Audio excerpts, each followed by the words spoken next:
মাগুরায় শিশু আসিয়া ধর্ষণ ও হত্যার মামলায় বিচার শুরু হয়েছে। 4 আসামির বিরুদ্ধে অভিযোগ গঠন করা হয়েছে। এ নিয়ে জানাতে মাগুরা থেকে যুক্ত হয়েছেন বিশ্বজিৎ বাপি। আসিয়া ধর্ষণ ও হত্যা মামলার বিচার শুরু হয়েছে, এমনকি 4 জনের বিরুদ্ধে অভিযোগও গঠন করা হয়েছে। সেখান থেকে সবশেষ তথ্য আমাদের জানাবেন।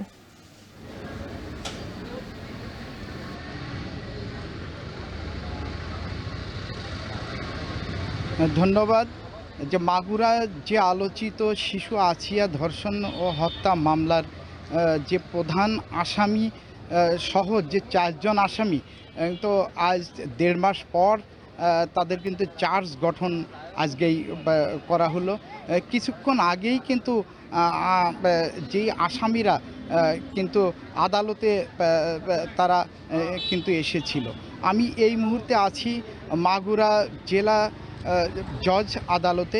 এখানেই কিন্তু কিছুক্ষণ আগেই যে প্রধান আসামি হিটু শেখ ও তার 2 ছেলে এবং স্ত্রী সহ তারা 4 জন কিন্তু এই কোর্টের যে শিশু ও নারী নির্যাতন দমন যে ট্রাইব্যুনাল বিচারক এম জাহিদ, তার বিচারালয়ে তারা কিন্তু এসে হাজির হয় এবং তারা কিন্তু জবানবন্দি দেয়। তো আপনাকে একটু জানিয়ে রাখি যে এর আগে যে গত 13ই এপ্রিল কিন্তু পুলিশের পক্ষ থেকে কিন্তু এই মামলার চার্জশিট 4 জনের বিরুদ্ধেই কিন্তু চার্জশিট দাখিল করা হয়।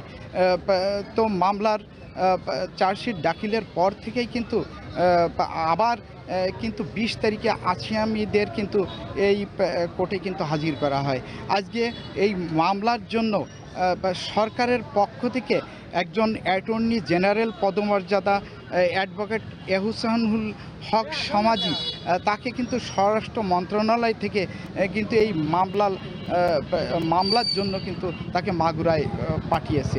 আমরা এখানে আইনজীবীদের সাথে কথা বলেছি। আমরা যেটা জানতে পেরেছি যে আসিয়ার হত্যা এবং যে ধর্ষণের যে মামলাটি, এটা কিন্তু যে বিজ্ঞ আদালত কিন্তু আগামী 27শে এপ্রিল কিন্তু এই মামলার কিন্তু আবার কিন্তু সাক্ষ্য গ্রহণের কাজ কিন্তু চলবে। আগামী 27শে এপ্রিল কিন্তু এই সাক্ষ্য গ্রহণ চলবে।